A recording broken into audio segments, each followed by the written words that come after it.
Welcome, welcome, welcome, bienvenidos, hoş geldiniz. Not sure how to say welcome in any other language, but welcome.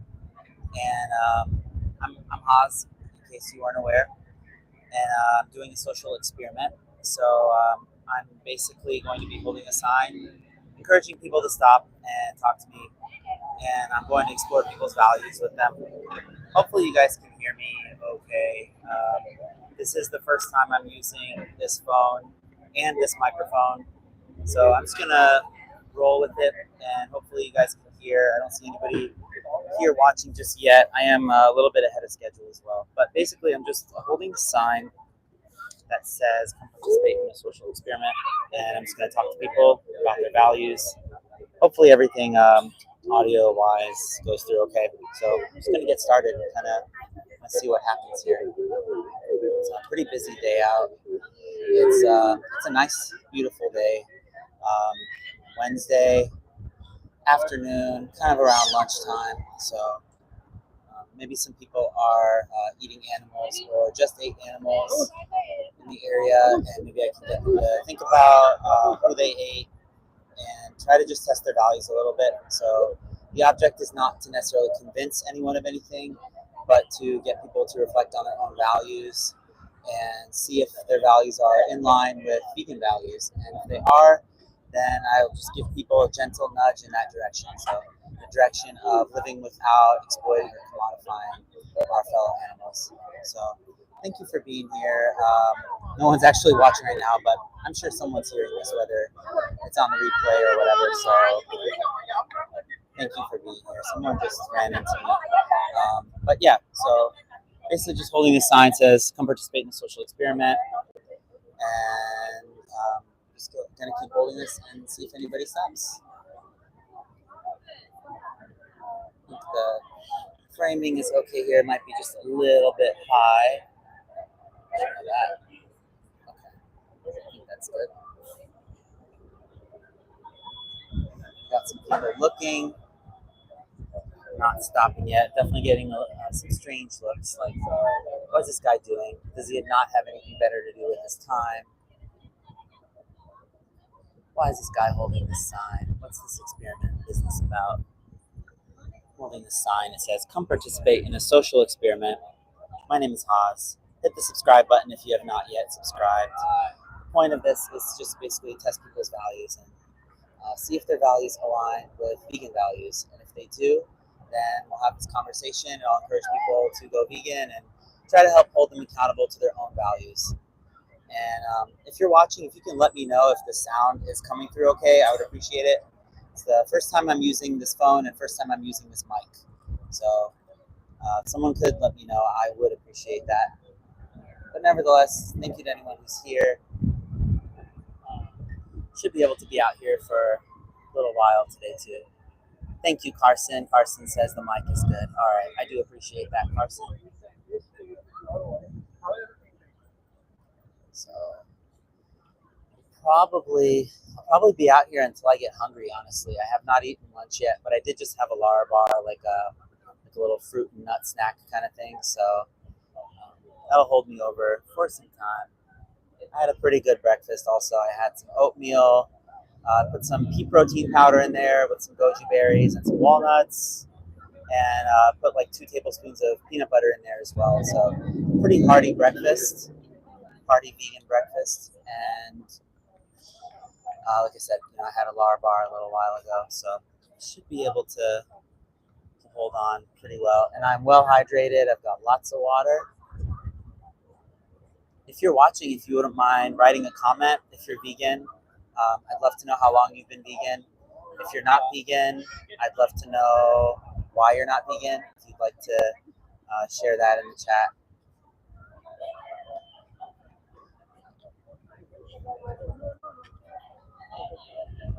I do appreciate everyone who's here.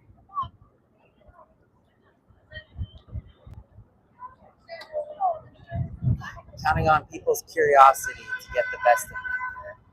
Get the better of them, I should say.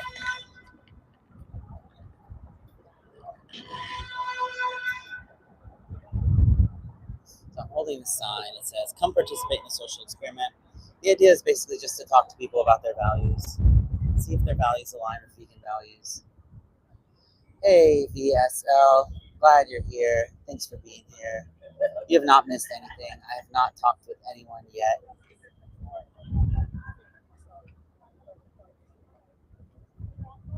It's kind of an interesting time because there's quite a bit of tourist activity going on right now. It's kind of the middle of the day on a weekday, but nevertheless, there are quite a bit of people walking around right now. It's not the amount of people that stop. It's not the number of people that stop, but the quality of the conversations. So I'm hoping to have some quality conversations. Hi, I'm Eli, says, bro, I'm sub. I think that means that Eli subscribed. Thank you, Eli, for subscribing if that's the case. I do appreciate that. It helps me out a lot. I've had this channel for, I want to say like 12 years or something, but I wasn't always super active on it. I've kind of gone through waves of being more and less active, and I'm really trying to make a push to put more videos out more consistently. This format seems to work pretty well, especially when I'm alone for some reason, where I just hold the sign that says "Come participate in the social experiment" on a busy street. So before someone stops, I can just show you guys. So I'm in a busy area in Chicago. So if we look kind of down the street there, down that way, it's kind of busy and crowded. Lots of cars and buses and things like that. And it's basically trying to see if someone's willing to stop and have a conversation. And I'll just kind of tell them what I'm doing here and then see if their values align with vegan values. But yeah, it is a little bit of a weird time. I do tend to have less people stopping when I'm out during the week. I'll just keep standing here, I think, because it's about as good of a spot as any, and the sun is out pretty intensely, and I am in the shade right now, so we'll just I'll keep persevering here, and if no one stops, then you get to just see me yapping, basically, or what's a better word? Blabbering, maybe. You guys can always ask me questions as well, and I can kind of maximize the utility per se of my time answering some questions from people who are not in the immediate vicinity, perhaps. Or maybe you're in one of these buildings and you're watching me and in the chat. And if that's the case, let me know and let me know where to look, and you can wave out a window and I can look and wave at you. Hi, Jason. Glad you're here. You've not missed anything. I'm just still waiting for people to stop. I don't know if anyone notices any of if my more regular viewers are here, but I am using a different phone, an upgraded phone. So I doubt that the sound is any better unless this mic just happens to be better. But the video should definitely, the quality I would think, I would hope is better. I am curious if anybody has noticed a difference in the quality, whether it's the dynamic range, whether it's the. Would you like to participate? Yeah, I'm live on YouTube. Awesome. Are you guys fine with that? Sure. Okay, great. Would you mind coming in the frame here? Where am I going? Just to come in the frame so people can see. So there's not too many people watching right now. Just 32 people. Awesome. So my name is Haz, and I'm an animal rights activist. Okay. And I'm wondering if you guys think that animals deserve rights, and if so, like what rights you think they deserve. Basic rights for sure. No cruelty. When you say basic rights, would that mean like basically rights to have? What animals are we talking about? Pets, livestock, wild animals? Let's say when we think about animals in the wild, let's say regarding I think they should be protected, and laws should give them certain protections from poaching. Sure. I guess what I'm trying to say is like with those animals, they're kind of in kind of a no man's land, so to speak, and maybe they seek to be away from humans, and it's kind of better to maybe not meddle in their affairs. But I'm talking more about animals with whom we have kind of like day-to-day encounters, maybe when we think about like domesticated animals, any animal that has the need for humans in order for them to survive, like cows, pigs, chickens, dogs, cats. I think they should all be treated humanely up until the point of slaughter, if that's what they're there for. Mm-hmm. And if the slaughter would be like a dog slaughter, you'd be fine with that as well? I don't think that's appropriate in our culture. Maybe in other countries it might be appropriate. Mhm. In the United States, we don't slaughter dogs, but we do cattle and pigs and chickens. Right. So what I'm trying to understand is, I guess this is kind of like an experiment to test your values. So I'm wondering if you have a moral issue with someone raising a dog and slaughtering them for food. Like if they have other options, like, they can go to the grocery store and buy beans, tofu, tempeh. I think it's the whatever. culture you grow up in. For us, no, that's shocking. For us, it's a puppy house pet. That's it's a different culture that we live in and grow up in. But do you have an ethical issue with it? Like, would you try to convince somebody not to eat a dog? If that's the country they grow up in, and if that's the values that they grew up in, and that was their culture, I'm not trying to change them. Okay. No. You're fine with people slaughtering dogs if it's part of their culture? Yeah. And or do you agree? I agree. Okay. And then what if it was in someone's culture to raise humans for slaughter? Would you have any issue with that? No, humans are not the same as animals. I They're distinctly don't think I said they different. were, right? Yeah. I asked you if you have a problem with it. So I just took the dog out, replaced them with a human. Yeah, human slaughter is not a good thing in any capacity. We have too much of that as it is. Okay, so I guess then that kind of leads us to the question as to what would be like the morally relevant difference between a human and let's say a dog that would render it unjust to do this to a human, but fine to do it to a dog if it was part of one's culture. At the end of the day, cute and cuddly, a dog is still a dog, and a human is still a human. A human has a soul, a thinking mind, the ability to talk and communicate, compassion, everything included in what's being human. I don't know that we've proven that animals have that. Do you think it's compassionate to send someone to force them into a slaughterhouse if we have other options? I don't know. I guess I'm not sure. Yeah, it might be something to think about. I mean, I'm a meat eater. Love a good steak, so I know where they come from. Yeah. I think that animal should be treated as humanely as possible up until the day of slaughter, and I think the slaughter should be done in a humane way so that they don't suffer. They are a food source, though. And if we think of those animals, I mean, we've assigned that purpose, right, of them being food sources. So we basically dictated that we're going to use them as a means to an end rather than seeing them as ends in and of themselves. I believe so. Yeah. And then I guess, I mean, if you say that the difference is a soul, I can't argue against that. And that, in fact, I hate to inform you, but that doesn't make your argument stronger because it's not falsifiable. So that actually makes it weaker because it's not something within the realm of logic and reason. Okay. Would you? It's an opinion. Everybody has one. At any level, with your the discussion we're having, or with your argument, does an ant that I accidentally step on have the same rights as a cow? Yeah, it's a good question. Should we protect ants and cockroaches, mice, rodents, the same that you maybe are advocating to protect a cow, a pig, and a chicken? Yeah, I guess I want to be clear that I'm just kind of like asking you questions, so I haven't actually put forth any claims, like any positive moral claims. It felt like we were going in one direction, so I assumed, probably unjustly, that I knew your opinion on this subject. I mean, I would say that if we can avoid harming animals, like if we can avoid stepping on an ant, I would say it is unjust to purposefully step on them.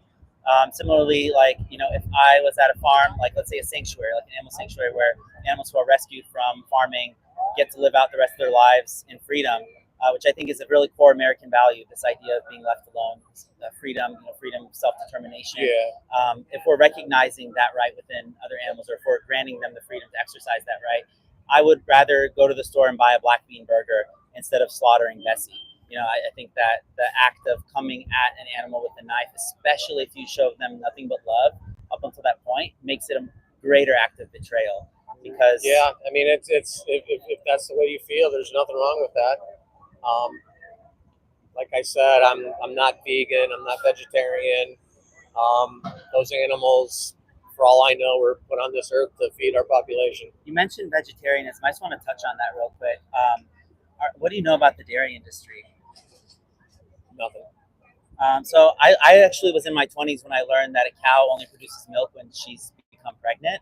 It didn't occur to me before. Had you ever thought of that before? I don't know that that's factual. If you're telling me it is, I believe you. I mean, just like, humans produce milk for their offspring. Sure. Dolphins produce milk for their offspring. Dolphins are So mammals. only pregnant cows produce milk. Right. I mean, with the So every exception of cow at a dairy farm is pregnant simultaneously to produce milk. so what That happens? seems a little odd. Yeah. So what happens is a farmer first. Are you over 18, by the way? Yeah. Okay. So I got to be a little. A farmer gets a cow pregnant. I'm not going to get into the details of how that happens.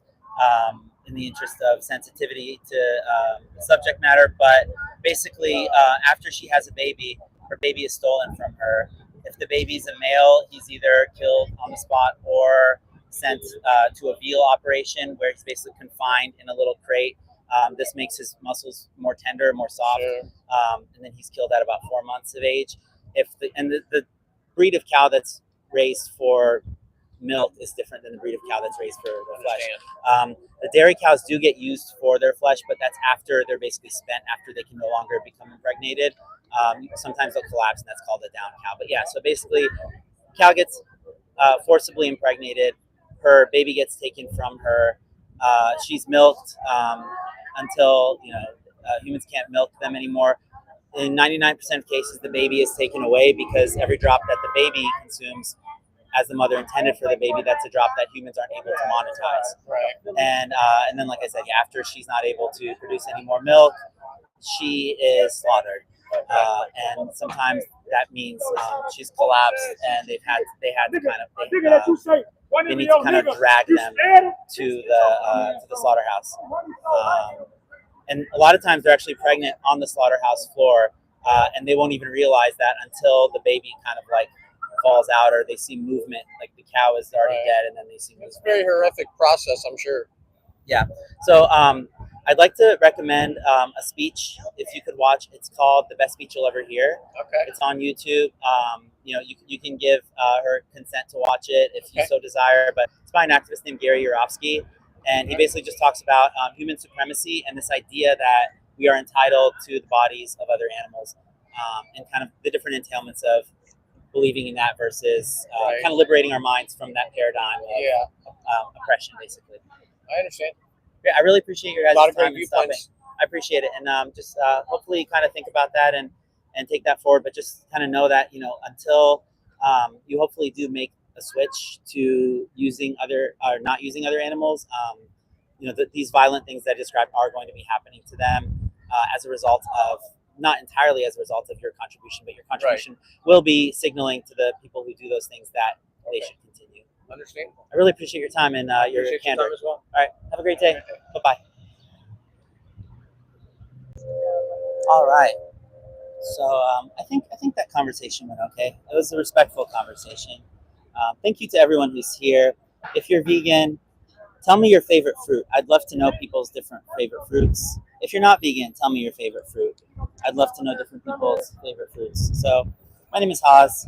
If you're not subscribed, why are you not subscribed? If you haven't liked the video, give me a tap here on my hand and like the video right here. Okay. Hopefully we timed that just right with the double tap. Vegan VSL says strawberries. VSL, I have to say, I got put off strawberries. I love strawberries, but I saw a video, I think it was on TikTok, of I don't know if you're familiar with this video, but they either put salt or vinegar or something. They soak strawberries in salt or vinegar, and then I saw a bunch of worms and shit coming out of the strawberries. And also there was a different one where they took a slice of a tomato or a strawberry rather, and looked at it under a microscope, and there were little spider looking creatures and stuff underneath, and it just put me off strawberries pretty badly. And I'm pretty sure that blackberries and raspberries and other fruits also are susceptible to insects inside, but since I saw it happening to strawberries, it just kind of made me kind of off them for a little bit. But I don't know, I feel if I maybe freeze them, I'm a little bit better. Let me scroll up here. Roya says strawberries as well, raspberries and blueberries, lots of berries. Interesting fact, actually, I think raspberries and strawberries are not true berries, which is kind of funny because they have berry in the name. Blueberries are true berries, though. Scrolling up here, Extra MIA says star fruit. Interesting. I know there's something with star fruit where I think you want to avoid eating too much because there's like some kind of toxic thing in it. Vegan plant. Irwin says mango. And VSL says mango's right up there, but I don't get them. Yeah, a good mango is just something to live for sure. I like the yellow ones the most. They're called Atolfo mangoes or Manila mangoes. They're a little less stringy. Sometimes the green and red mangoes are kind of like stringy on the inside, where like for one, a lot of the fruit hangs on to the peel, so you have to like basically kind of like eat it off the peel. But also, when you bite into it, sometimes they can just have like a string that emanates from the core outward and makes you have to like kind of bite and like pull, and inevitably a bunch of it ends up getting stuck in your teeth. So yeah, those yellow mangoes, Atolfo or Manila mangoes, kind of like more, slightly more flat and oval, are just incredible. My favorite fruit is actually longanberries, in case anyone was wondering. Longan. It's an Asian berry, I believe. You can find them at different Asian markets. They are absolutely delicious. They have like more of a subtle flavor.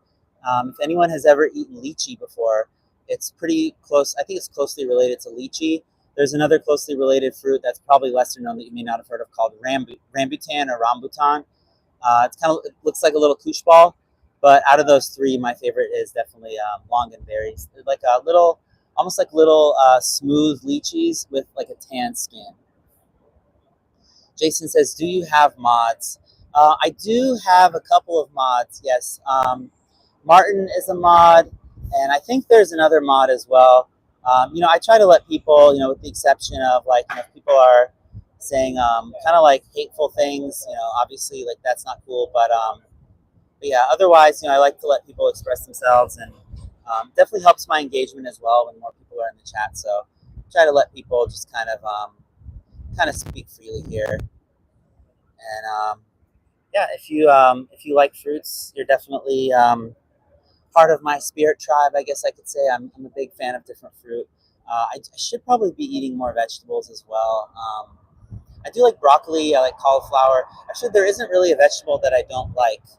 It's just I just prefer to eat fruit. I think I just get that kind of immediate burst of energy. Get that fructose in, carb up. Veggies, they can go well with like quinoa, tempeh, tofu. I do like to meal prep sometimes, where I'll like boil or blanch like a bunch of broccoli, and then I'll kind of like either pan fry or air fry tofu or tempeh, and then I'll cook some quinoa or some rice like in a pot, and then steam some greens on top of the grain usually. And so that's 4 different things I listed. The vegetable, the grain, the steamed greens, and then the tofu or tempeh kind of like protein source. So it's super easy to just meal prep after that. I have containers that I put into the freezer where I just ladle a bit of each one into like a rectangular container, and then it's just an air fryer ready meal. So yeah, if you just spend like an hour, maybe 30 minutes, 15 minutes prepping the ingredients that you need to prep, either soaking or chopping, etc. 30 minutes to chop those ingredients, to cook those ingredients, and then 15 minutes to like kind of put them into little individual servings. That can make you set for like a whole week of eating. Obviously you wouldn't eat that for every meal, most likely, but the meal that I described here with like quinoa, some, let's say, cooked kale, some tempeh, and some veggies like some zucchini or some broccoli.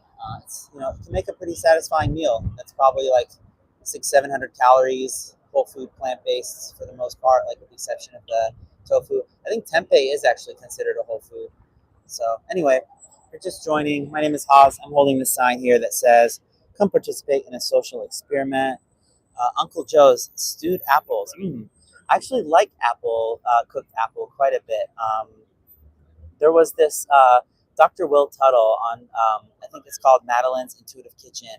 He had posted a recipe of, I believe it was called pear torte. And, though that's pear, I guess, not apple, but kind of similar.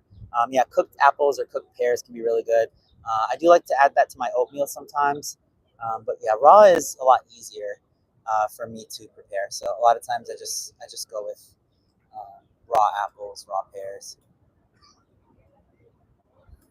So feeling that the foot traffic is dying down a little bit. I think the lunch rush is kind of dying down, but there's still a decent amount of people out here. So would you like to participate?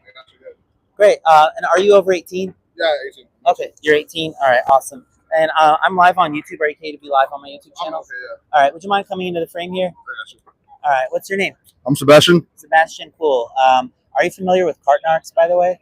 No, I'm not familiar. Okay, there's a YouTube channel called Cartnarks, and Agent Sebastian is like their main agent. Oh, cool. Sure, same name. He basically morally edifies people who don't return their shopping carts. Oh, So- like the dudes that they're like the dudes that hang outside the parking lot and like tell people off when they don't return the car shots, right? He doesn't tell people off. He's usually pretty polite. Oh, he's cool with it? He just asks people to return their shopping carts. But anyway, what I'm doing here is a social experiment about animals. Animals? So I'm an animal rights activist, and I'm wondering if you think that animals deserve rights. Unfortunately, I eat meat, so like I know animals suffer when we kill them, but like that's how the world works. You know, we gotta eat humans. We gotta eat. We gotta eat humans. We gotta eat. No, I'm talking like people eat humans. You know, like there's a bunch of weird people in the world, but we gotta eat animals. That's the less. That's the best scenario the way we live. I know people eat plants. That's perfectly okay if you eat plants. There's meat. I mean, that's not meat. There's like plant-based meat, tofu, stuff like that. It's good. You want to eat plants? That's cool. If you want to eat meat, that's cool. Everyone has their own way of living, but like. And you said people eat humans. Just to be clear, are you okay with that? Is that cool too? Nah, bro. I know my uncle was killed by a cannibal once. Like I'm not even lying. In Guatemala, we live in a bad. My family lives in a bad neighborhood. A lot of bad drug-related incidences. He was unfortunately killed in like a drug-related cartel thing. Oh man, sorry to hear that. That's okay. Yeah, it happened when I was little. But like people, there's dangerous people in the world. They like weird, twisted people in the world. If they want to eat humans, that's up to them. But like it's a really bad scenario that we live in, unfortunately. Yeah. So you mentioned, if you eat plants, that's cool. If you eat animals, that's cool. Do you think it's cool for the animals who are getting it? Unfortunately, like that's the way it is. I would love to think that it's not, but like we live in a society where humans are at the top. Top of the food chain. Animals are below us, and that's If I just how could it pause is. you there. So you said kind of that's the way it is. Can you think of anything else throughout history where people have kind of like been against something, but heard people respond to them in the words like that's the way it is, or that's the way it's always been? Civil rights, I guess. Civil rights, yeah, that's an example of a hierarchy. Yeah, that's the way it was like back then, but now obviously it changed. Yeah, and why did it change? Enough people supported, enough people got their voices heard, and they were able to change what changed for the best, basically. Yeah, so Sebastian, tell me, if you go vegan, obviously it's not gonna make the world go vegan and make the sun, clouds part and sun comes out and everybody's smiling and the sun has a smile on his face and stuff like that. But would you agree that it would be one step closer to that world that would be more peaceful? Obviously, yes. If enough people went vegan, it would support it. It's really like a snowball effect, domino effect. More people will go vegan, but I feel like it's very difficult because I feel like with meat, meat it tastes good. People are always going to be more drawn to taste meat, and like some people just don't want to try. Like some people they wouldn't be willing to try plant-based options because they're so used and accustomed to it. What about you? Have you tried them? I tried cauliflower chicken once. Okay. And with the plant-based alternatives, there's obviously like animal-based food that tastes maybe good. I mean, for me, I don't think any of it would taste good anymore because I haven't eaten an animal in like 14, 15 years. But for some people, maybe some do taste good. But would you agree also that there's some animal-based food that just tastes horrible? I wouldn't know because I've only had like the cauliflower chicken. It tasted pretty good. Oh no, animal-based. Oh, animal-based. Like if you find some like if you eat a duck and let's say you kill a duck and you eat it, like some people say, well, it tastes good. I mean, you've had non-vegan food that tastes bad, right? Like some bad chicken flesh or some bad cow or something like that. Yeah, like when it goes bad or like when it's over, when it's well done, and it's just tastes like rubbery. I would say so. Yeah. Yeah, if it's just not prepared well, and obviously these foods are often seasoned a lot, right? So yeah. And those seasonings are almost always plant-based, right? Like think about like chili powder, paprika, salt, pepper, garlic powder, onion powder, cumin. These are all plants, like from plants. I mean, with the exception of salt, they're all plants. So a lot of times it's just a matter of getting that substrate, like getting that protein, which we can isolate from plants. And if you think about like what a burger is, you got the buns, and then you got like lettuce, tomato, onion, pickle, ketchup, Mustard, mustard, relish. And then there's just this little patty there. So if we just make that from black beans or something, or make it from tempeh, I mean, you have a satisfying burger there with all the toasted bun and the warm, ingredients and the coolness of the lettuce and all that stuff kind of mixing together. The nice, satisfying crunch. You can still have a very satisfying food. One thing I'd like to impress upon you is the idea of like taste pleasure. So if you are willing to do something that's harmful because it tastes good, do you see that as maybe like if we kind of put that in other scenarios, why that might be an issue? Like if somebody does something that harms another person because it makes them feel better. Like if somebody likes, I don't know, kicking people in the shin. If it brings somebody a lot of satisfaction to do it, would you still agree that that shouldn't be done? I guess like the example you gave, people kicking people in the shin, I think that's very different from like what we do with animals. I think it's a lot less bad than what we do to animals. I agree, yeah, but like at the end of the day, I think more people would care. Like the majority of people would care if you hurt a person than an animal. Okay, I mean, let's say instead of kicking humans in the shin, a person enjoys stomping on pigeons. Okay, yeah, that tends to happen with like murderers, and murderers at young ages like show violence towards animals. I agree with that. But like what we do, I think, like I don't want to like I don't know how it works, but I took a class over at college about like food and like the industry. I know how they manufacture, like how like the slaughterhouse basically. I know how they're formatted. I know how they work. It's dirty. It looks scary for the animals. I know that, but like I used to be way much worse. I think people would just butcher them like with a meat cleaver, like hands and stuff like that. I think right now, I think we're moving. We're not moving, but like it's like a better place, I guess. We kill about 5,000 animals every second in this country alone. About 2,000 of them are chickens. At the rate at which it's being done, not that I think there's an ethical way to do it, but it's grisly. I mean, there's animals being boiled alive. There's animals who the bolt gun doesn't effectively incapacitate. Pigs are getting gassed in gas chambers. That's like the standard way, not even to kill them, but just to render them a little bit weaker so that they're easier to kill. Yeah.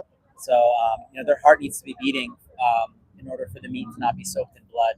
So when they're hung upside down and have their throat slit, their heart basically beats out the last of their blood. So it's very gruesome. The people who do this oftentimes suffer trauma as a result of doing this to animals. I don't think anybody grows up wanting to work on a kill floor of a slaughterhouse. And I think a lot of people, would you agree that if a lot of people had to kill, like if everyone had to kill the animals who they eat, do you think we'd see a difference in the number of people who eat animals? So like you're saying, like if everyone had we all had to kill for so we eat. Is what you're saying, right? I think there would be a decrease. I don't think it would be a drastic decrease, but I feel like there are people that wouldn't be able to harm an animal. I know people that wouldn't like harm a fly. Dare I say? I feel like there would be a decrease in it, but like people that like are built on like I guess farms, I think they will find it easier than like city folk out here. Sure. But I think there would be a decrease, but I think people would still like find ways to hunt and eat animals. Yeah. Are you aware of ag-gag laws? So there are these laws that basically restrict people from kind of showing what happens in slaughterhouses. Do you think that slaughterhouses and like meat companies want you to see what's happening in slaughterhouses? One more time, sir. Do you think that the slaughterhouses want you to see what's happening inside? I don't believe so. Because we only see what's permitted. Yeah. Like this could be stuff behind the scenes that we don't know about. Yeah. They could be treating them way worse or way differently that we see on TV or we see on documentaries. Yeah, and would you agree they have a vested interest in you picturing happy animals and believing what they're telling you about humane treatment? Yeah, I see like these chicks like on conveyor belts. I see them like all like hampered up in like the little like hay floors. I think they try to paint a somewhat like happy picture that they're living peacefully. Yeah, and stuff like that. In the egg industry, I mean, since the males don't lay eggs, they get ground up alive on their first day of life, or they just get suffocated to death or gassed. And the adult chickens, when they're getting killed, oftentimes they're just shackled up by their feet and they get dragged across a long knife. So they're all just bleeding down into like a little trough. Yeah, so it's very, very gruesome. It seems like a vegan world would be more in line with the world you want to see, but it sounds like maybe you don't believe in your capacity to influence what's happening enough. and it seems like you also have a little bit of um, an attachment, I guess, to the taste of certain things. What I'd encourage you to do is to look into the documentary called Dominion. So Dominion shows standard practices in different industries that exploit animals, and it's not like a highlight reel of like the worst of the worst. It just basically shows you like standard practices. So I would encourage you to just look into that and then see if you're okay continuing to pay for that. Promise me you'll watch that. What's it called again? Dominion. So Dominion 2018 on YouTube. All right, thanks, Sebastian. I appreciate your time. Take care. All right, so it's loud here, as you might be able to hear. There's an ambulance going by. Hopefully, whoever the ambulance is going to help, or whoever's in the ambulance, is doing fine. I'm doing fine. I just need to hydrate a little bit, so I'm gonna do that right now. Thank you to everyone who's here. If you're vegan, I'd love to know how long you've been vegan for. If you're not vegan, maybe post your favorite animal to eat in the chat. So, like, if you like to eat cows, say cows. Don't say like beef or steak or something. Preferably, if you like to eat bacon, like say pigs. Say the animal that you like to eat. The whole point is that you're creating victims when you pay for animals to be slaughtered, when you pay for them to be exploited.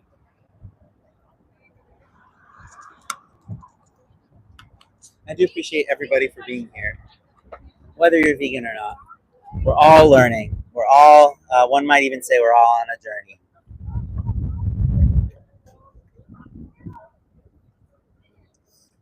VSL says, we are opportunistic omnivores that thrive on fruits and other plants.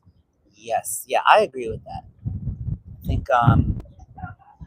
I don't think that you see people ending up in the hospital very often because they ate too many fruits and vegetables. Usually it's the things that are high in like saturated fat and cholesterol. Usually don't see like surgeons unclogging people's arteries and then telling them, hey, I think you ate a little bit too much broccoli. Why don't you eat more pigs? I don't think that really happens. But of course, veganism is not about health. Veganism is about ethics, right? So it's about not commodifying other animals. It's about viewing other animals not as objects. So if you're vegan, you basically, if you go vegan, you basically stop seeing animals as objects, start seeing them as someone's. So, it's basically going from viewing animals as objects to viewing them as subjects. So we see them as the subject of an experience, or someone who's having an experience. So we have respect for the fact that they have a perspective, like a subjective experience of the world, eyes to see, noses to smell, ears to hear, skin, that feels. And if we treat someone like an object, we treat them like property, it goes at the cost of treating them with respect. If we view someone as property or view someone as an object, it's not possible to bestow upon them the respect that they deserve. That's essentially the essence of commodification. So veganism is against the commodification of animals, including when we steal from animals. So it's against stealing eggs from animals, stealing milk from animals, stealing honey from animals. So vegans don't steal from animals either. So we don't steal their lives. We don't steal things that come out of their bodies, like their secretions, their excretions. And we essentially try to leave them alone as much as we can, unless they are needing care from humans. So unless they need a human to, care for them in some way, if they're dependent on humans, that's a different story. We wouldn't just leave an animal to suffer, if we needed to care for them. But we certainly wouldn't bring them into the world in the first place, especially, not just to use them. So it's about just leaving animals to their own devices if they're able to survive. So basically just non-commodification. Evil Steven says, I'd rather eat the rice and beans than take the life of living beings. Yes, I agree entirely. I like the saying, eat rice, not mice, and eat beans, not beings. If anyone else has any fun rhymes, feel free to drop those in the chat. Thank you to everybody for being here. I'm planning on being out here a little while yet. I've got quite a bit of battery, and I've got some water. I am getting a little hungry because I have not had lunch, and it's about 1:30. But sometimes it be like that, and it's fine.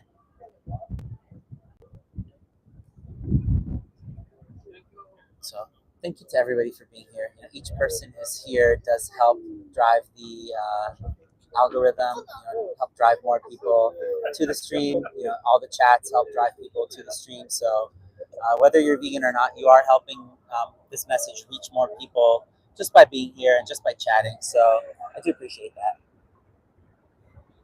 And BTW, I am using a different phone right now, so I'm not sure if anybody can tell that the quality might be a little bit better on the video. I'm using a different microphone as well. Hey PJ, glad you're here. So I'm just curious, I guess, if anybody, if any of my more regular homies notice any difference. If you don't, just let me know. It's totally fine either way. There's no right or wrong answer, obviously. I'm just curious though if the quality of the stream does look better in any way, because this phone does have a better camera and a better modem. So just wondering. And if you're just joining, my name is Haas. I'm holding this sign that says, come participate in a social experiment. And the idea is to talk to people about their values and see if their values align with vegan values. And it's kind of all there is to it. I'm not really trying to convince anybody of anything per se, other than the fact that if they do align with vegan values, then they should be vegan. Because otherwise they'll be in a state of cognitive dissonance. And cognitive dissonance is basically when your values and your actions say different things. And it's a painful state of mind to be in. It's a painful state of existence. So trying to encourage people just to live with more integrity, with more ethical issues in mind, with more compassion.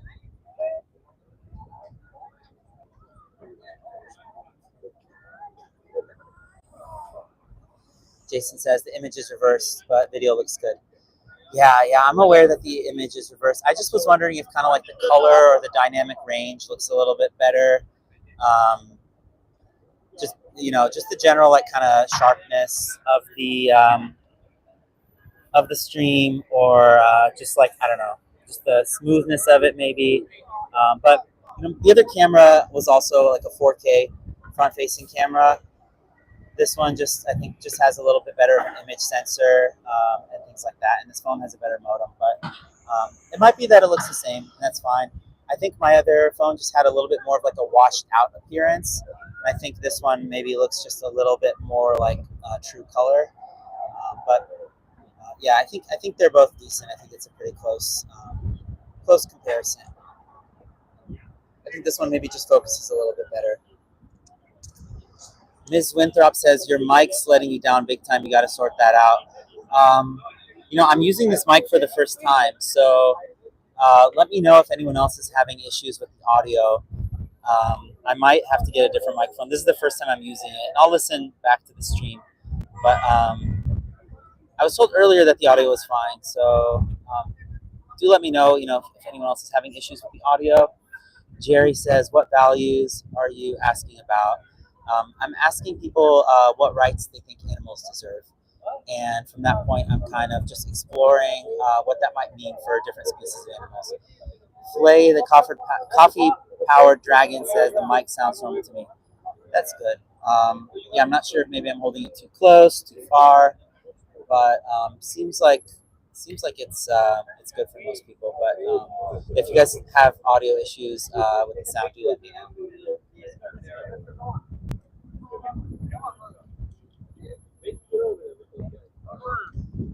And I'm hoping that if people's values align with veganism, then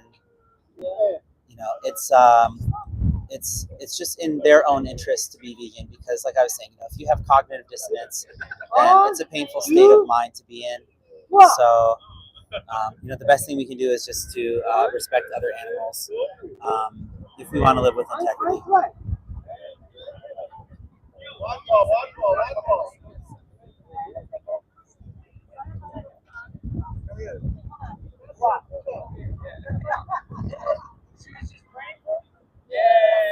I do appreciate everybody for being here.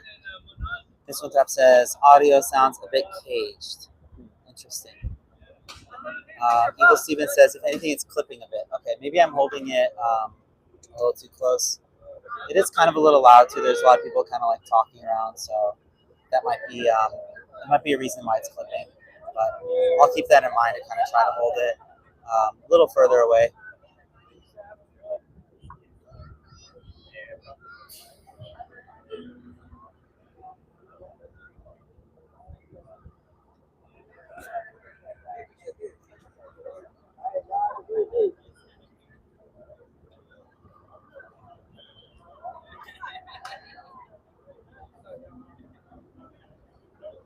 So I asked everybody their favorite fruit earlier, wondering if anyone has a favorite vegetable. All right, I'm live on YouTube, by the way. Yeah.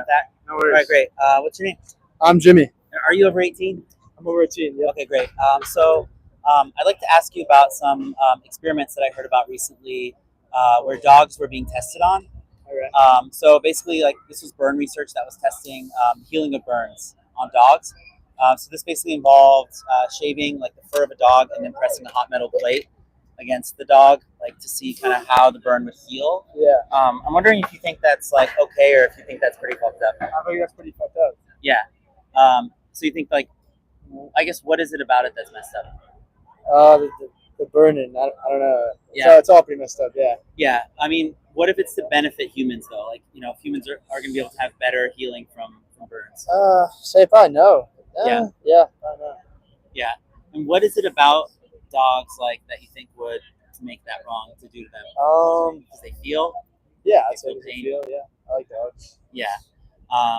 And if we took the dog out of the example and replaced them, like, let's say, with a cow, do you think that would render it justifiable, or do you think it would still be wrong?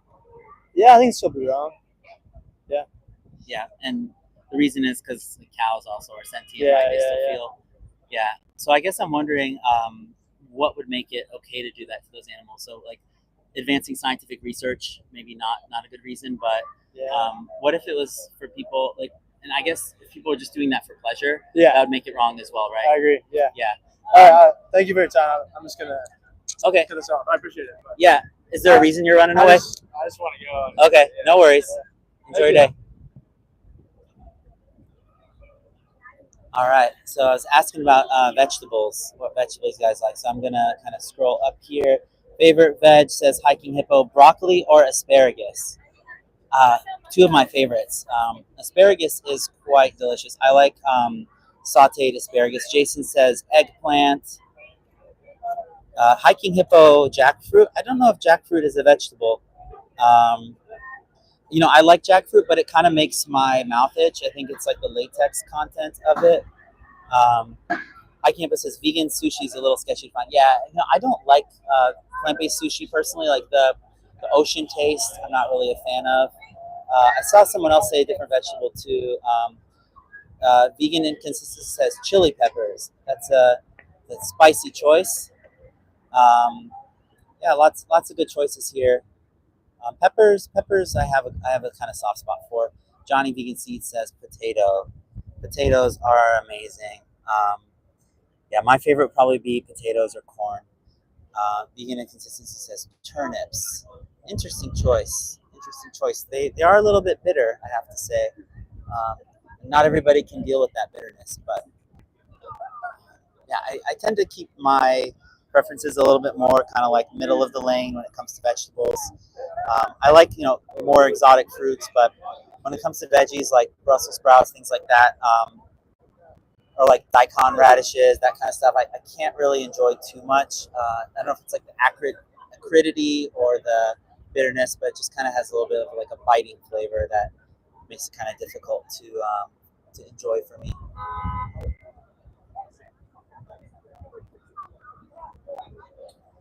So I think we got some Spanish speakers who are thinking about stopping by. My Spanish is pretty terrible, but you might see me busted out here at any point. Evil Steven says pressure cooked potatoes. It's always a quick way to do it. It's a little, pressure cooking does kind of take time, at least, because you have to wait for the thing to get up to pressure and stuff like that, and then you have to relieve the pressure. But I don't always find it worthwhile. But yeah, sometimes potatoes can be stubborn, especially sweet potatoes. Vegan Consistency says seaweed is not a vegetable. Are you sure about that? What is it then?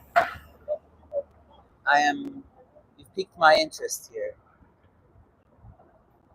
I know it's vegetation, but maybe it's not technically a vegetable. Maybe. But there's always weird little category things. Like I was saying earlier, like strawberries are not actually a berry. I think raspberries are not actually a berry. Blueberries are a berry, and interestingly enough, quinoa is a berry, and bananas are berries. If we go the whole botanical route. Vegan says seaweed is an algae. Is algae a vegetable? No, I guess not, right? Because what is algae though? Is it a vegetable? Is it? It's not a yeast, right? Is algae its own category, perhaps? Very interesting. Maybe that explains why I don't like it. It's not a vegetable, perhaps. Culinarily considered a sea vegetable, says Hiking Hippo. Yeah, I think maybe Vegan Inconsistency is talking about botanical definitions rather than culinary definitions. So if you're just joining, my name is Haas. I'm holding this sign. I've been out here for about 50 minutes. Probably be out here another 15 minutes. I'm starting to get a little bit hungry because I had a workout this morning. I have not eaten a meal since then. I did have a Lar bar, which is like kind of a fruit and nut bar. But yeah, it's nearing 2 p.m. here, and I should probably go eat lunch before too long, but it is all good. Yes, botanical definitions says vegan consistency. Oh, and vegan says chilies are fruits. Interesting. Evil Steven says, have you ever tried a no-cow bar? I have. I do avoid sugar alcohols, and at least the ones that I tried, I believe they had sugar alcohols, so I try to avoid those. But I do like protein bars from this company called, I think it's pronounced Nugo, like Nugo. Those are pretty good. The macros on those are pretty amazing as well. What other? Yeah, that's mostly it for protein bars. There's another one that I sometimes get, but I'm not able to remember it for some reason.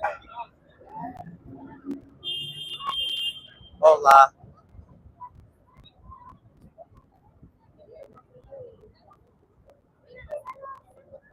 Aikikibbo says most people think of microalgae when we think of algae, but seaweed is macroalgae. Interesting. And Evil Steven, yeah, I don't avoid sugar per se. I try to avoid a lot of added sweeteners, like sugary sweeteners, but it's more the sugar alcohols that avoid.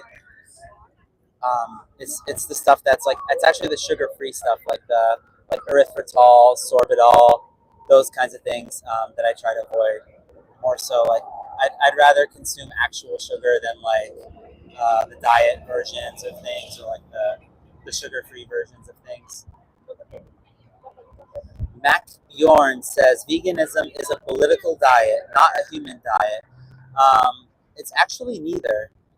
Veganism is just basically the stance that animals are not objects, that we ought not to commodify them or to use them. So it's basically this doctrine that humans should live without exploiting animals. So I would agree that it does have political implications. We're trying to basically influence personhood, like how people conceive personhood. And if you believe that animals deserve to be viewed as someone's instead of objects, then yeah, there are implications where we see them as persons, basically.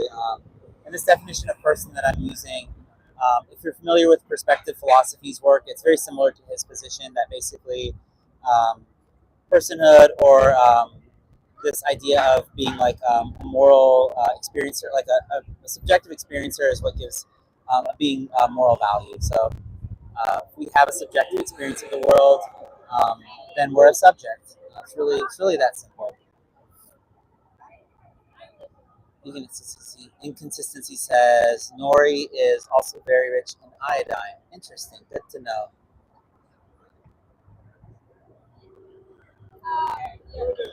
Hi, would you like to participate? All right, great. And I am live on YouTube. Are you guys okay to be live on my YouTube channel? Okay, great. So my name is Haz, and I'm basically asking people about animals. So I'm wondering if you guys think that animals deserve rights, like non-human animals. Definitely. Yeah. What rights do you guys think they deserve?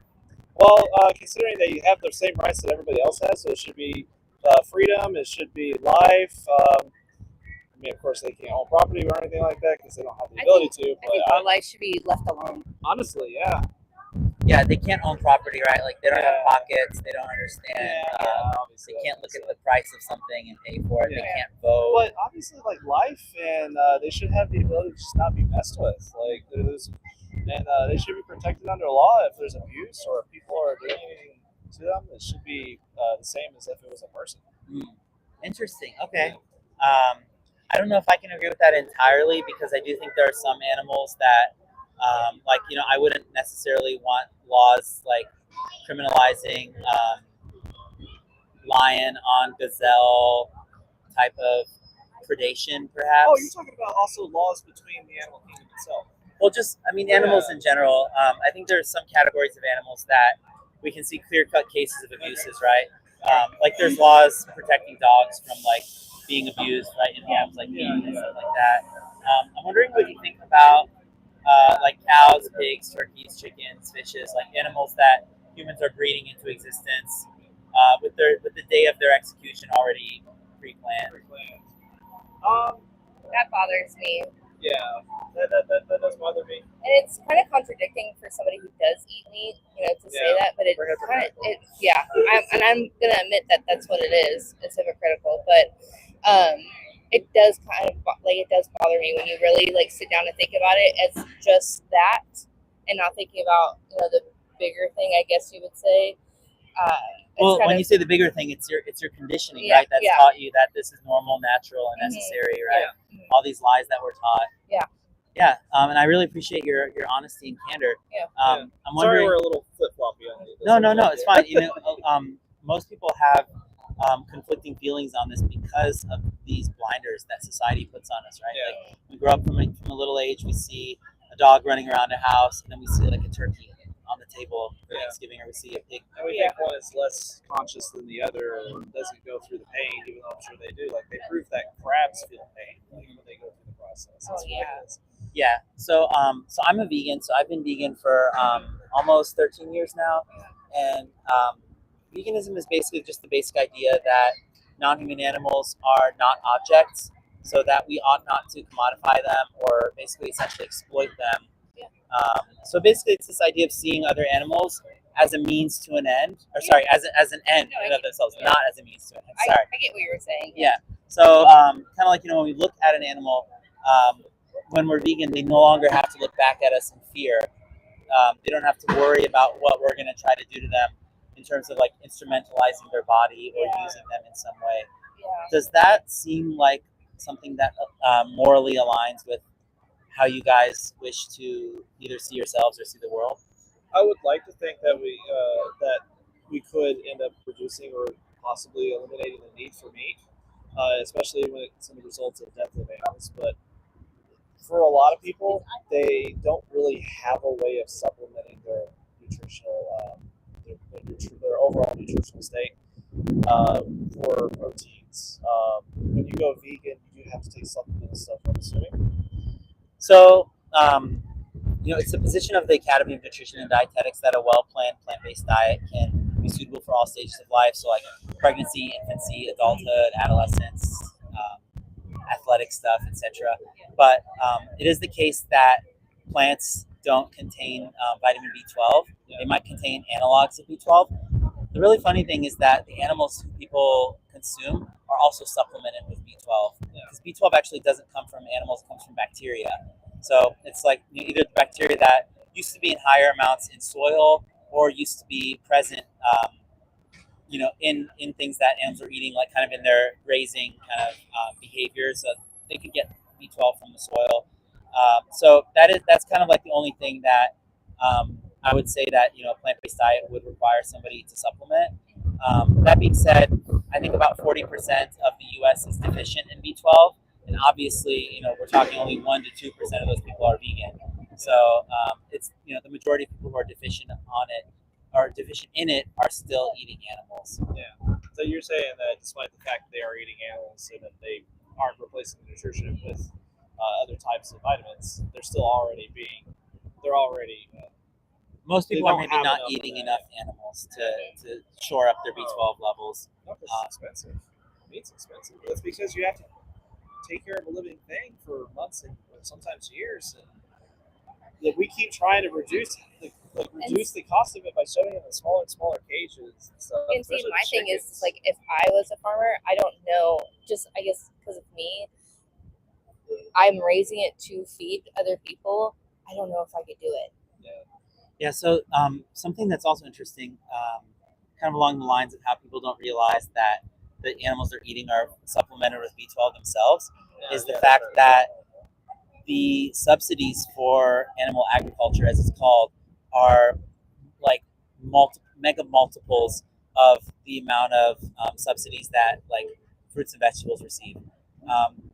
It's in the order of like 20 to 30 times more government subsidies, bailouts, tax breaks, all that stuff for the animal rearing operation. So something like 85% of all the crop agriculture actually goes to feed those animals. So that's why it's an incredibly bloated system, because we're farming all these plants that we could be feeding humans with. We could actually end world hunger overnight if people were actually all vegan, because it wouldn't even take all of like that remaining 85% to feed to the humans who would then be plant-based or vegan.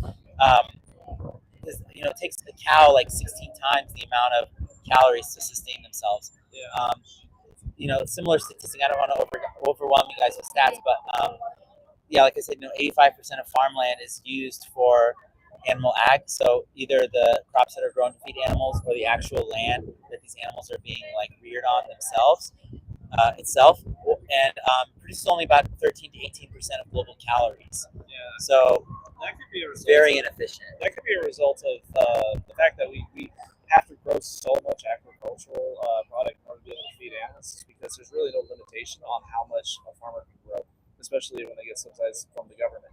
They're just told to grow as much as possible. Just like with dairy, they're told to produce just as much as possible. Yeah, and the government ends up buying a lot of it, putting like it in storehouses, warehouse, things like that, or the recommendations for schools will change, like, for school lunch programs, they'll be pushing It's like food pyramid doesn't mean crap. Food pyramid doesn't mean nothing. It just means that's what we have available at the time. We need to eat more of this because we produce more. So another interesting thing is, with the production of these things, it's using all this land, like I said, to grow plants, feeding that to animals. So people will say, for example, that plants feel pain sometimes. But that would, even if that's the case, that would be an argument for everybody going vegan still, because it's just taking so many more plants to raise a cow from a young age. You did mention the dairy industry. Are you familiar with kind of how it works? Not really. I just know some of the facts. That's it. Yeah, so I guess what I learned, I was in my 20s when I learned that a cow won't produce milk unless she's gotten impregnated.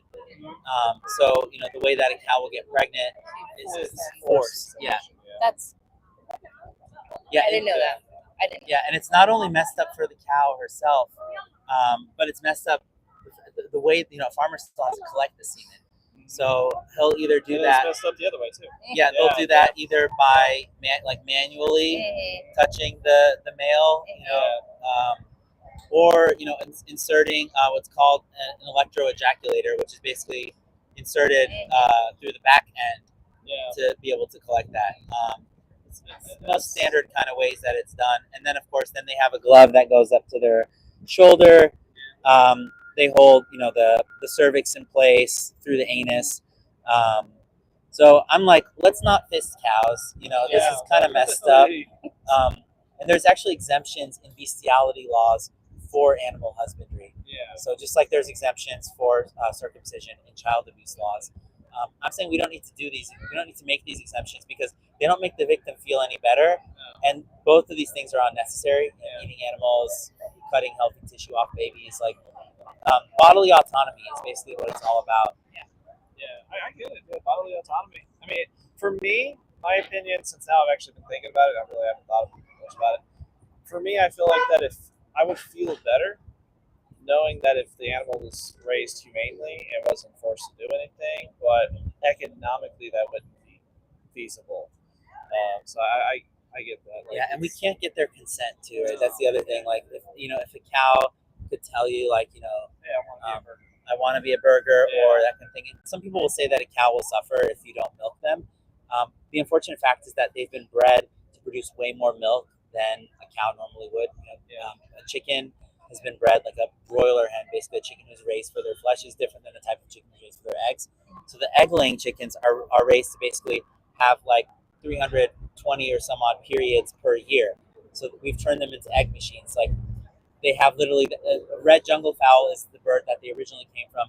They lay maybe 12 to 20 eggs in a year, but now they're laying, over 10 times that number of eggs. Multiple eggs in a day. Sometimes. So, and then the broiler hens are raised to have large breast tissue, basically, because that's the chicken breast is what people are going for. So when they reach a certain age, they often just collapse and they're just like helpless. They'll fall on their backs and they won't be able to get back up. And a lot of these animals, most of these animals can't even reproduce on their own, which is where the kind of like artificial insemination comes into the picture. So basically, like, turn them into genetic abominations, sexually assault them, cut their tails off so they don't bite each other, sear their beaks off so they don't bite each other, pump them full of antibiotics.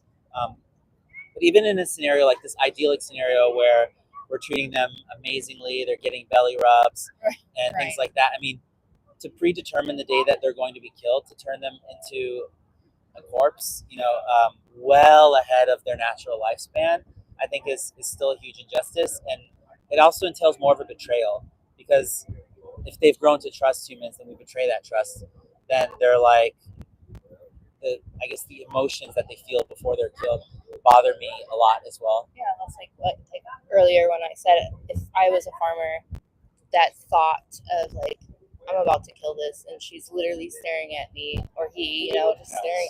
I do. And I love all animals really, but I don't know, just thinking about it bothers me. And I guess you don't think about it when you're eating because you're like, oh, well, I'm just fueling myself. Well, at what cost, I guess? It's because it's presented to you in a nice little platter. You're not thinking about it. You don't see the process that it goes through. It objectively, for me, it tastes I'm sure great, if I worked in that environment, I'd probably never touch it at all.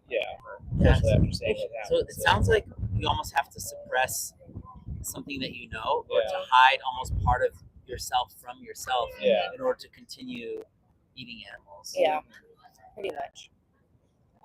Yeah. So what's stopping you from going vegan? I've actually thought about going vegan before, and so I live in Texas, and before it was just not really. So we have a natural grocery store too, okay, but it's really small, and then it was just so expensive, and at that time we were economically like not doing okay, and it was just so expensive to keep it up, and it was so much cheaper just to buy that little meat. They were like, you know what I mean, just to feed myself. Yeah, I get that it can be a little bit more difficult if you're like in the South, in the deep South. Places like Walmart, for example, they'll have a good amount of potatoes, bananas, different grains like rice, lentils, beans, that kind of thing. I mean, it might require a little bit more food preparation because there aren't restaurants like making like bomb ass vegan food like you can get in Chicago.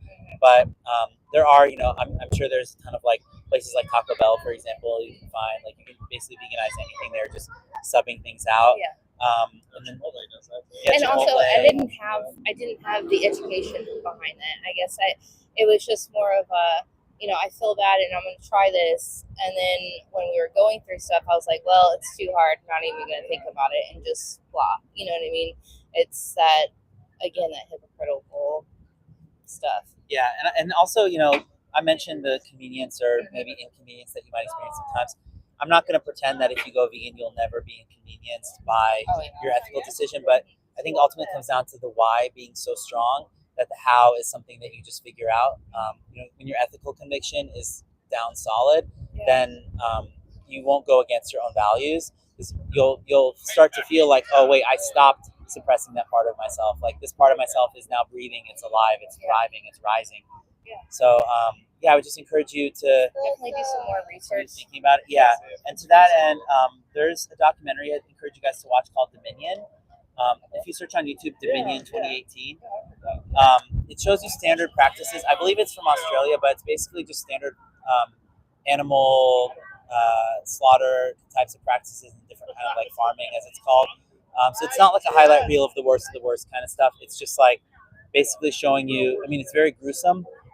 There are parts that are very gruesome, but it's basically just like objectively crystal clear in front of you. Like these are hidden cameras in these places.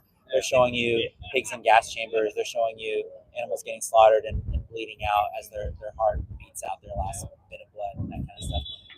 So I'd encourage you to look at it, and if it's not good enough for your eyes, then think about if it's good enough for your stomach. High school PSAs. Yeah. And also, if you check that out, if the footage itself kind of like isn't enough, I'd recommend a speech called "The Best Speech You'll Ever Hear" by Gary Yourofsky. It's a college lecture where he basically talks to people about the blinders that society has kind of put onto us, and this idea of human supremacy. So this idea that other animals are here for us. And this kind of all trickles into this idea of carnism. So it's basically this mentality that other animals are for our use, and that using them, eating them, etc., is normal, natural, and necessary. And by extension, that refraining from using them is abnormal, unnatural, unnecessary. There's basically this mentality that normalizes and encourages violence toward animals, and then kind of like maligns and portrays as this weird fringe type of thing to not use them. Well, it used to be when you had to be self-sufficient. You would require, like if you were to stay in one location, like when we were hunter-gatherers, we'd be able to get the nutrients we need from hunting animals, dispersing the violence that we would have towards animals across where we would be, and then also supplementing it with fruits and vegetables and nuts and berries and stuff like that. But if, as a society, we've developed stationary living situations. And in doing that, we'd have to accumulate the nutrients that we would have, which would be in animals, would be in row crops and stuff like that, in order to be able to support 1, 2, 3, 4, 5 people. And in that situation, that goes, in my opinion, that would go from being like, that's what's necessary to supplement me, but now it's to the point where it's extravagant. It is an excessive force on that kind of situation where we require like 16 chickens per person throughout a month just so they can eat their chicken sandwiches. Yeah, and like we talked about with just the inefficiencies too, just the overall inefficiency is terrible, and you can be not responsible for unfortunately saving the animals that have already been bred into existence, but by not eating them and by not demanding things from their bodies, you can prevent future animals from kind of suffering that same fate. So depending on how many animals a person eats, they can save maybe between 100 to maybe 300 animals per year just by removing themselves from that equation. And then over years, that's thousands of animals that you save. And you also have the influence of inspiring other people. There may be people who you going vegan would be the last thing that they would expect from you. And then they might start opening up like, man, I've been actually thinking about this, or meat's not really quite hitting the same because I feel guilty after I eat it, or it kind of smells like death. And that's why she wanted to start, because one of her friends started. Yeah. Yeah. Mm-hmm. Yeah, each person makes it easier for the next person. And then she moved away, and it was like a whole thing. But I think I will say that the stuff that she did show me how to make or what to get, that like, was the expensive stuff. but the like plant patties and stuff like that, and tofu, stuff that I would have thought that it's like, no, I'm not going to try that. And being open-minded to try it, I would say I would prefer it over an actual burger. Yeah, I mean, To this day. it does get to that point.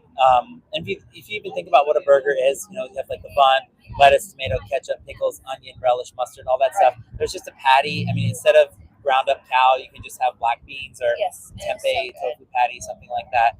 It's super easy. Tofu is really cheap. I mean, some of the kind of like designer animal imitation products can be a little bit more expensive, but you don't have to eat those all the time, right? You don't have to eat them at all. Whole food plant-based is actually a whole food plant-based diet is kind of the diet that's shown to be able to reduce like the leading causes of death, chronic disease like heart attack, strokes, diabetes, arthritis, cancer, those kinds of things can prevent or even in some instances reverse some of those things. So it's hugely advantageous for not only for us but obviously for the planet as well, because of the inefficiencies I described, and then obviously for the animals. The animals are obviously what veganism is about, but it can have other side benefits as well. It's just like good karma benefits, things that kind of come back to you in kind because you're doing something for justice for others. See, I think it'd be a lot easier for her to go vegan or vegetarian. I don't know, for some reason, if I don't go, I think this is probably Let's the tell the preconditioning. truth. Let's tell If the I truth don't here. go If I do a couple it, of you'll days end up without doing meat, I end up super craving meat, and I feel like that I just have to fulfill that void that I have. Yeah, I mean, the taste buds can change. It takes about 3 weeks for a person's taste buds to switch over. So a lot of taste cravings actually come from the microbiome in our guts. So it's it's like whichever wolf you feed kind of is the one that gets stronger. So after some time, your taste buds will kind of change over, and it won't be a matter of discipline anymore after a point, and you'll stop seeing those things as food anymore. If you get a piece of it in your mouth, you won't be like, oh man, this is like alerting me to all of the stuff that I miss so much. And if you think about all like the kind of spices and flavorings, like if you think about the substrate, right, whether the protein is from an animal or from plants, there's like cumin, paprika, maybe like turmeric, whatever, just like stuff that we flavor the animal part with. Those are all plants, pepper, all that stuff. It's not like somebody goes out and makes a unflavored steak, and it's just like, yum, I love this like straight up uncooked or like cooked steak. They usually put some kind of flavor in it. They usually douse it in barbecue sauce. Yeah, exactly. So I won't take more of your guys' time. I appreciate you being here. And Thank you. hope you guys kind of enjoy your time in Chicago, and just kind of take this idea back with you that you'll continue to look into it.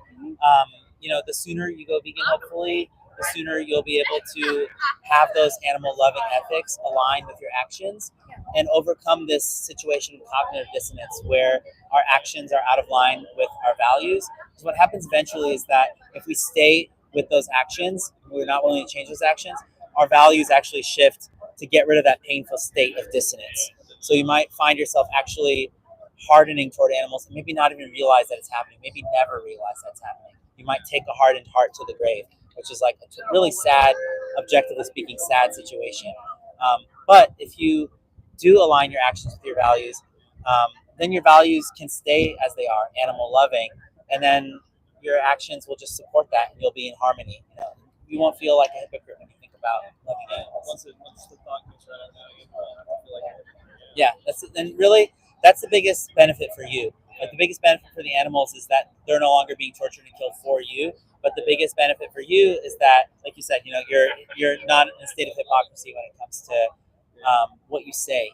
You're in a state of alignment. Obviously, we can't be perfect. I'm not perfect. If I go to the gas station or the gym, I don't ask if their soap is tested on animals, things like that. I mean, there's areas where it becomes a little bit impractical, but at least in terms of straight up slaughtering animals, commodifying animals like meat, cheese, eggs, milk, all that stuff, honey, things that we steal from animals. We have viable alternatives for all that stuff in this day and age. So thank you guys for your time. Thank you so much. I appreciate it. Have a good one. And if you guys want to check me out on YouTube, my channel is called Haas Vegan. It's just my name, Haas Vegan, one word, Haas Vegan. All right, thank you. Yeah, thank you guys. All right, take care. All right, I think that was a good conversation. I think Lewis is here. Lewis says, excellent rhetoric and outreach. Thank you for all you do to advocate for animals. Thank you, Lewis, for being here. I appreciate your being here. I think I am going to wrap it up now because I am getting a little bit hungry. I feel myself getting just a little bit lightheaded. Not too bad, but I was at the gym for like 2 hours, and yeah, I'm just feeling like a little bit. Chip is here. Chip, good to see you here. So yeah, I'm just I'm hydrated. My battery is fine, but I am feeling like just a little bit like I need to go eat something, unfortunately. I hope you guys could hear them. I know they were a little bit off screen, but yeah, hopefully you guys could at least hear the conversation. I appreciate everybody being here, vegan or not. And oh, there's this beautiful pigeon here. Let me see if I can film this pigeon.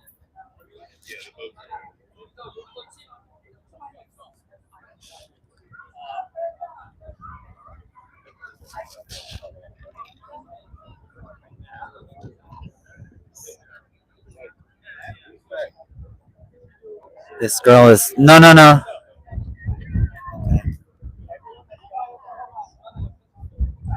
All right. So yeah, thanks everybody for being here.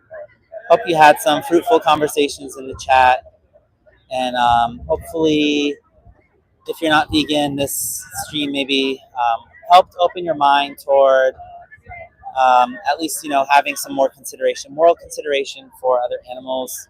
If you're not subscribed, go ahead and subscribe, and you'll be able to see more of these kinds of streams. I'm out here probably a couple times a week or so, and UK Freedom Fighter, thank you for being here. Yeah, VSL, the kid did look like they had not so good intentions for the bird, so I was kind of watching very trepidatiously, I guess, if that's a word. I was not sure what was going to happen there. Anyway, thank you for everybody for being here, for chatting. Thank you, Lewis, for your support. Yes, please tap the like button if you haven't yet. Tap it right here. If you've already tapped it, it won't undo it. So give me a tap. All right. Thank you all. Thank you for being here, and hope you all have a good rest of your day. Peace, love, vegan applesauce. Jake is in the chat. Jake, thank you for being here. I think Jake was streaming earlier. Jake also does outreach for animals. So if you haven't subscribed, checked out Jake's channel, please check out Jake's channel as well. Thank you all for being here. I have an interview with Jade for Justice coming up soon, an interview with Chris Bryant coming up soon, and I have a huge announcement to make. Should I just make the announcement? Should I just do it? I guess I could. There's no reason not to. I was kind of wanting to be a little bit more along in the process of this project I'm working on. Maybe I'll still keep it under wraps a little bit. But yeah, I have a huge project coming up. I think this is hopefully going to be like the biggest kind of like viral video that I've ever released. So be on the lookout, and I can't wait to tell you guys about this. I'm kind of like almost like unsure if I should just tell you because I'm having so much trouble like bottling it in, but I'll hold it in just a little bit more. But I don't want to just keep saying these little teasers either and not actually kind of spilling the beans on it. But yes, I have a huge project coming up. I'm really excited to share this with you guys. And otherwise, thank you guys all for being here. All right, Chip is curious. Should I just tell you guys? Okay, I'll tell you guys. So I'm going to be doing a basically like something like the surrounded concept. So I'm basically going to throw myself into a gauntlet in a room with 20 non-vegans, and I'll have different question prompts. The non-vegans will all have flags. When there's more than 10 flags up, they'll replace the person talking to me. So it's basically going to be just like the surrounded show, like similar kind of concept.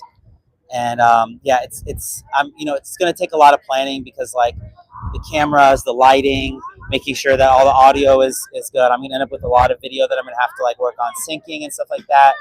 But yeah, I really hope that this is kind of gonna be one of those things that kind of like might not go as viral, obviously, as like something from like the actual surrounded show, but it's hopefully going to be something that is,